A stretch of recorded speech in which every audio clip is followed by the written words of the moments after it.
July 25 నుంచి శ్రావణ మాసం ప్రారంభం. ఇంటిని ఎప్పుడు శుభ్రం చేసుకోవాలి? నెల రోజులు పూజ ఎలా చేయాలి? బ్రహ్మచర్య పాటించాలా? Non veg తినవచ్చా? మధ్యలో నెలసరి వస్తే పాటించవలసిన నియమాలేంటి? శ్రావణ మాసానికి మనం ఇంటిని ఎప్పుడు శుభ్రం చేసుకోవాలి? అమావాస్యకి ముందే శుభ్రం చేసుకోవాలా, లేదంటే అమావాస్య అయిపోయిన తర్వాత శుభ్రం చేసుకోవాలా? ఒకవేళ శుభ్రం చేసిన టయానికి నెలసరి వచ్చినట్లయితే మీ ఇంటిని ఎప్పుడు శుభ్రం చేసుకోవాలి? ఈ విషయాలన్నీ కూడా ఈ వీడియోలో క్లియర్ గా తెలుసుకుందామండి. కాబట్టి ఈ వీడియోని ఎక్కడ కూడా స్కిప్ చేయకుండా చివరి వరకు చూడండి, అప్పుడే మీకు పూర్తిగా అర్థమవుతుంది. అందరూ కూడా ఎంతోగా ఎదురు చూసే మాసం శ్రావణ మాసం అండి. ఎక్కువగా పండుగలు, వ్రతాలు, నోములు, పెళ్లిళ్ళు, గృహ ప్రవేశాలు ఇలా ఎన్నో శుభకార్యాలు జరుగుతూ ఉంటాయి. అందుకని ఈ శ్రావణ మాసం కోసం ఎంతో మంది ఎదురు చూస్తూ ఉంటారు. ముఖ్యంగా ఆడవారికి ఈ శ్రావణ మాసం అంటే ఇంకా ప్రత్యేకత అని చెప్పుకోవచ్చు.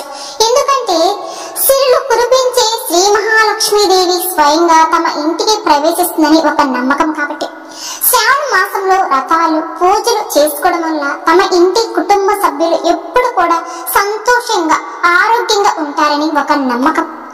కాబట్టి ప్రతి ఒక్కరు కూడా ఆయుష్ ఆరోగ్యాలతో ఉంటారని, తమ భర్త ఆయుష్ పెరుగుతుందని, అలానే ఇంట్లో ఎలాంటి ఆర్థిక సమస్యలు, అప్పులు, దుఃఖం అనేవి లేకుండా ఎప్పుడు సుఖ సంతోషాలతో, అష్ట ఐశ్వర్యాలతో, ధనవర్షం కురుస్తూ, వాహనాలతో నిండి ఉంటారని నమ్మకంతో ప్రతి స్త్రీ కూడా ఈ శ్రావణ మాసంలో భక్తి శ్రద్ధలతో తప్పకుండా వ్రతాలు, నోములు ఇలాంటివన్నీ కూడా చేస్తూ ఉంటారు. మరి ఇంతటి విశేషమైన శ్రావణ మాసం వస్తుంది అనగానే మన ఇంటిని అంతటినీ శుభ్రంగా ఉంచితే లక్ష్మీదేవి అమ్మవారు ఇంట్లోకి ప్రవేశిస్తుందని ఒక నమ్మకం. అయితే ఇంటిని మనం ఎప్పుడు శుభ్రం చేసుకోవాలి అనే దానికన్నా ముందుగా ఈ 2025 సంవత్సరంలో మనకి ఈ శ్రావణ మాసంలో ఎప్పటి నుంచి ప్రారంభమైంది, ఎంతవరకు ఉంటుంది అనే విషయం కూడా తెలుసుకుందాం. ఈ 2025 సంవత్సరం శ్రావణ మాసం జూలై 25 తేదీ నుంచి శుక్రవారం నుండి ప్రారంభమవుతుంది.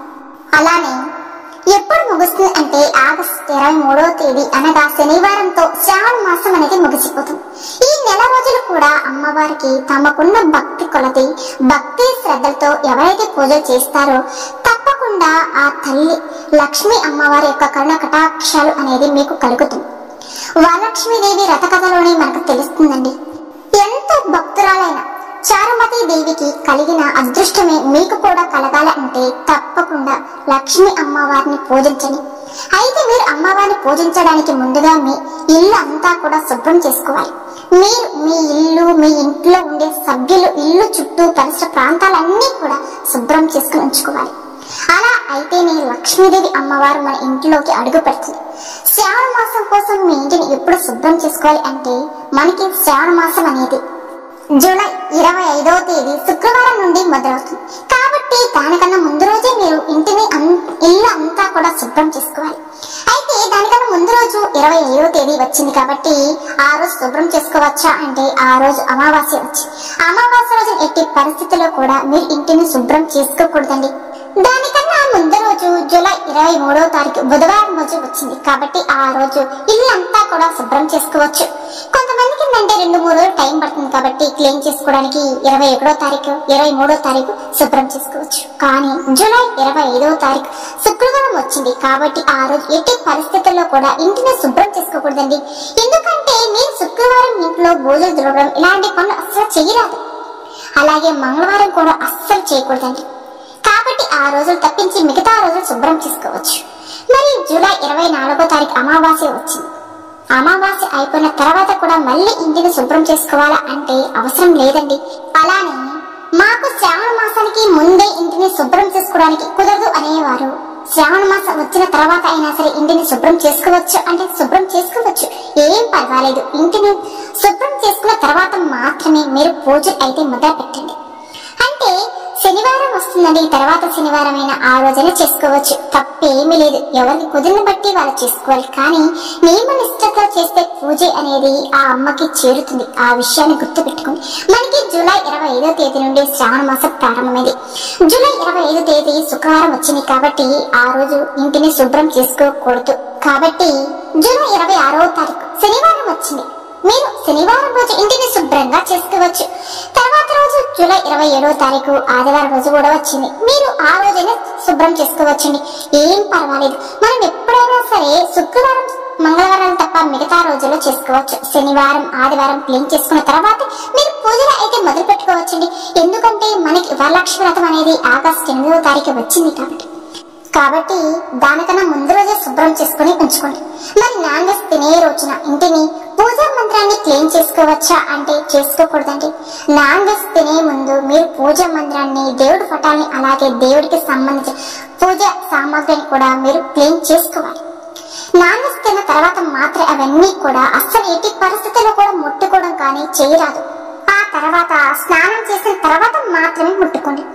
ఆ తర్వాత శ్రావణ మాసానికి ఇంటిని అన్ని కూడా క్లీన్ చేసుకుని రెడీగా ఉన్నా, అన్ని కూడా సిద్ధం చేసుకుని ఉన్నా, కానీ అంతలోకి మాకు నెలసరి వచ్చి అనే సందేహం చాలా మందికి వస్తుంది.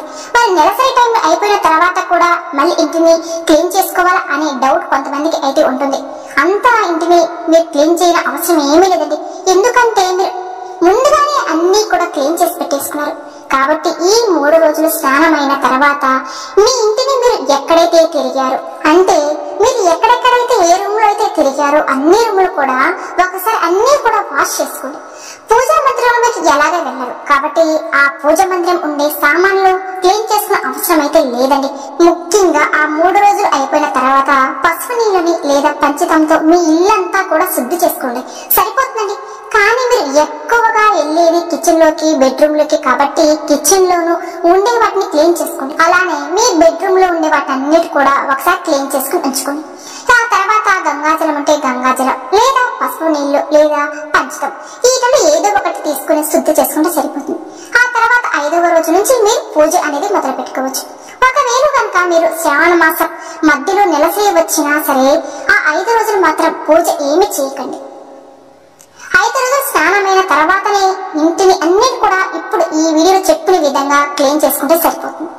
ఒకవేళ మీరు ఇంట్లో ఒకరు కాకుండా 2-3 లేడీస్ ఉన్నట్లయితే కనుక వారికి కూడా అడ్డంకు వస్తుంది కదా. మరి మిగతా వాళ్ళు ఇంట్లో పూజ చేసుకోకూడదా అంటే చేసుకోవచ్చు, తప్పేమీ లేదండి. వాళ్ళు అడ్డుగా ఉన్నా సరే వాళ్ళని కొంచెం దూరంగా ఉంచి, అంటే ఏదైనా సరే ఒక రూమ్ లో ఉంచండి. వాళ్ళకి కావాల్సిన సామాగ్రి అంతా కూడా మీరు ఇచ్చేసి ఉంటే పూజ ఏర్పాటు దగ్గరకు రాకుండా చూసుకోండి. మీరు ఇంట్లో పూజ చేసుకోవచ్చండి, ఏమీ కాదు. ఎందుకంటే ఇంట్లో కొంతమంది ఆడపిల్లలు అనే వాళ్ళు ఉంటారు కాబట్టి అందుకని ఈ విషయం వారికి ఉపయోగపడుతుందని చెప్తున్నాను. అలాగే ఒక్కొక్కరికి ఈ సందేహం రావచ్చండి, శ్రావణ మాసం అంతా మేము పూజ చేయలేము అనుకునేవారు. ఓన్లీ మేము ఒక వరలక్ష్మి వ్రతం మాత్రమే చేసుకుంటాము, ఒక రథానికి కూడా మేము ఇంటిని శుభ్రం చేసుకోవాలా అంటే తప్పకుండా చేసుకోవాలి. శుభ్రం చేసుకున్న తర్వాత మాత్రమే రథాలు కానీ నోపులు కానీ చేయాలండి. ఏ ఇల్లు అయితే పరిశుభ్రంగా ఉండి సువాసన వెదజల్లుతూ ఉంటుందో ఆ ఇంట్లో లక్ష్మీదేవి మాత్రం ఇంట్లోకి అడుగు పెడుతుంది, ఉన్న దిష్టి విసులు కూర్చుంటుంది.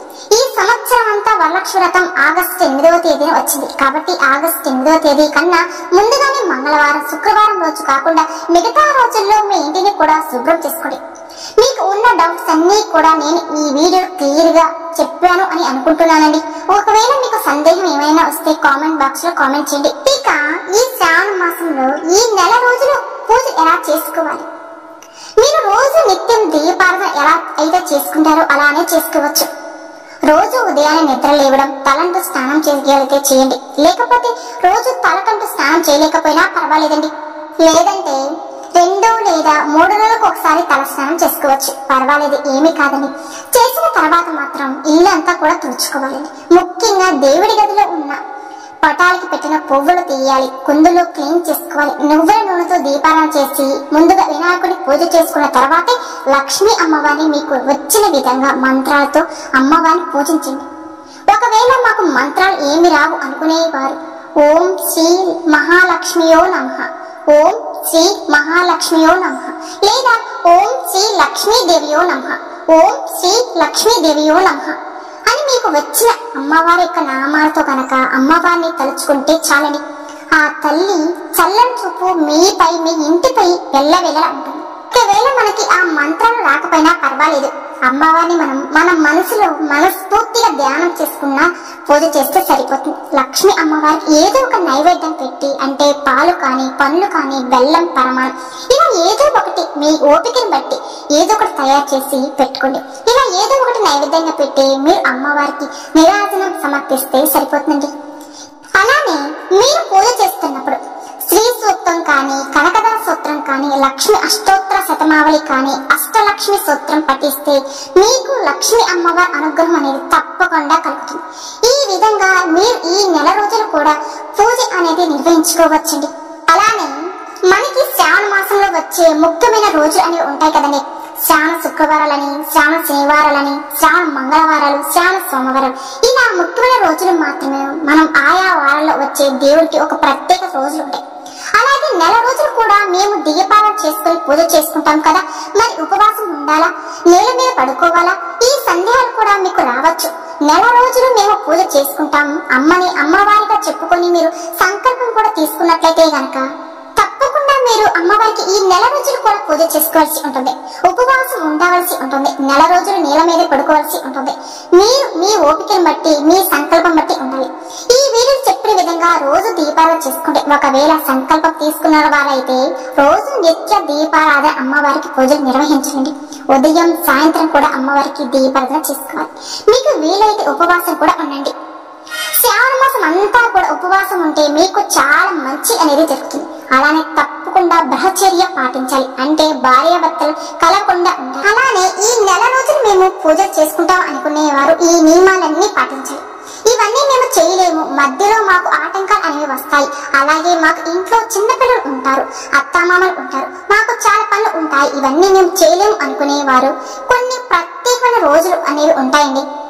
ఆ రోజులు మీరు మీ ఓపికను బట్టి మీకు కుదిరిన సమయాన్ని బట్టి, అంటే శ్రావణ శుక్రవారం కానీ శ్రావణ మంగళవారాలు కానీ ఇలాంటి రోజుల్లో మాత్రం తప్పకుండా మీరు ఈ నియమాన్ని పాటించాలి. అలానే అల్లం వెల్లుల్లి లాంటివి కూడా తినకుండా ఉంటే చాలా మంచిది. మరి మిగిలిన రోజులు అమ్మవారికి పూజ అనేది మేము చేసుకోవడం లేదు కదా అని, మరి మేము నాన్ వెజ్ తినవచ్చా అనే సందేహం కూడా కొంతమందికి రావచ్చు. అందరికీ కాదండి, కొంతమందికి మాత్రమే చెప్తున్నాను. మిగిలిన రోజులు మీరు పూజ చేసుకోవడం లేదు కాబట్టి మీకు నచ్చినట్టుగా మీరు ఉండండి, నాన్ వెజ్ తినవచ్చు. మీ సంకల్పాన్ని బట్టి ఆ తల్లికి మీరు ఎలా పూజ చేసుకోవాలి అనుకున్నారో దాన్ని బట్టి మీరు ఉండాలి. కానీ ఈ నెల రోజులు పూజ చేసుకుంటామని ఉన్న సంకల్పం అనుకున్న వాళ్ళు మాత్రం తప్పకుండా ఈ నియమాలు మాత్రం పాటించాలండి. ఇక కుదిరిన రోజులు పూజ చేసుకుంటాం అనే వాళ్ళు ఏదైనా సరే నెలసరి వచ్చినా సరే, నాన్ వెజ్ తిన్నా సరే, భార్య భర్తల మధ్య సంబంధం ఉన్నా సరే తలస్నానం చేసిన తర్వాత మాత్రమే పూజ చేసుకోవాలి. అలానే ఆడవారు తలస్నానం చేయకుండా కూడా రోజు పూజ చేసుకోవచ్చు. కానీ మగవారు అయితే అలా కాదండి. మగవాళ్ళు పూజ చేసేవారైతే రోజు తల స్నానం చేసిన తర్వాత మాత్రమే ఇంటి యజమాని అంటే మగవారు పూజ చేయవలసి ఉంటుంది. కానీ ప్రత్యేకమైన రోజులు అంటే శ్రావణ శుక్రవారం, మంగళవారాలు నోములు వ్రతాలు చేసేటప్పుడు మాత్రం తప్పకుండా ఆడవారు తలస్నానం చేసిన తర్వాత మాత్రమే వ్రతాలు కానీ నోములు అనేవి చేపట్టాలి. ఈ శ్రావణ మాసం నెల రోజులు కూడా మేము ఎలాంటి సంకల్పం అనేది తీసుకోకుండా నార్మల్ గా మేము దీపారాధన చేసుకుంటాము. మరి ఇలా చేసుకునేటప్పుడు మేము నాన్ వెజ్ తినవచ్చా అంటే మీరు ఉదయం పూజ చేసుకుంటారు కాబట్టి పూజ అయిన తర్వాత మధ్యాహ్నం సమయంలో నాన్ వెజ్ లాంటివి ఏమైనా సరే తినవచ్చు. పూజకి ముందు మాత్రం అస్సలు తినరాదండి. ఆ విషయాన్ని గుర్తు పెట్టుకోండి. ఎప్పుడైనా సరే అమ్మవారికి సంబంధించిన పూజలు మాత్రం నాన్ వెజ్ తినకుండా ఉంటే చాలా మంచిదండి. కాబట్టి ఈ విషయాన్ని మాత్రం గుర్తు పెట్టుకోండి. పూజ తర్వాత మీరు తిన్నా పర్వాలేదు, కానీ సాయంత్రం వేళలో మళ్ళీ మీరు పూజ చేసుకోవడానికి వీలు లేదు. తర్వాత తలస్నానం చేసిన తర్వాత మాత్రమే మీరు మళ్ళీ పూజ అనేది మొదలు పెట్టాలి. ఎంతో భక్తితో నిష్ఠతో మనస్ఫూర్తిగా మీరు అమ్మవారిని పూజిస్తారో అంత తొందరగా మీకు ఆ తల్లి లక్ష్మి అనుగ్రహం అనేది మీకు లభిస్తుందండి. కాబట్టి ఎప్పుడైనా సరే కొన్ని నియమాలు అనేవి మనం ఖచ్చితంగా పాటించాలి. ఆ అమ్మవారి చిన్న చూపు మన పైన పడితే ఆ అమ్మ కరుణ కటాక్షలు మనకు కలిగినంత ఎంతో అదృష్టంగా మనం భావిస్తాం. లక్ష్మి అమ్మవారు ఎక్కడుంటే అక్కడ అష్ట ఐశ్వర్యాలు సుఖ సంతోషాలు పొంది పొరుతుంది. కాబట్టి అమ్మవారు ప్రతి ఒక్కరి ఇంట్లోకి ప్రవేశించాలని నేనైతే మనస్ఫూర్తిగా కోరుకుంటున్నానండి. కాబట్టి ప్రతి ఒక్కరు కూడా లక్ష్మి అమ్మవారు మీ ఇంటికి తప్పకుండా ప్రవేశించాలని, అమ్మవారి కన్నా కటాక్షాలు కలగాలని ఈ వీడియోలో చెప్పిన విధంగా మీరందరూ కూడా నియమాలు పాటించండి. ఈ శ్రావణ మాసం నెల రోజులు కూడా ఈ విధంగా పూజలు అయితే చేసుకోండి. ఆ తర్వాత లక్ష్మీదేవి యొక్క అనుగ్రహం మీపై మీ కుటుంబంపై కూడా వెళ్ళవేళలా కూడా ఉంటాయండి. మరి ఈ వీడియో కనుక మీకు నచ్చినట్లయితే ప్లీజ్ లైక్ చేయండి. అలానే మన ఛానల్ కనుక కొత్తగా చూసే వాళ్ళైతే దయచేసి మన ఛానల్ కూడా సబ్స్క్రైబ్ చేసుకోండి. ఓం శ్రీ మాత్రే నమః.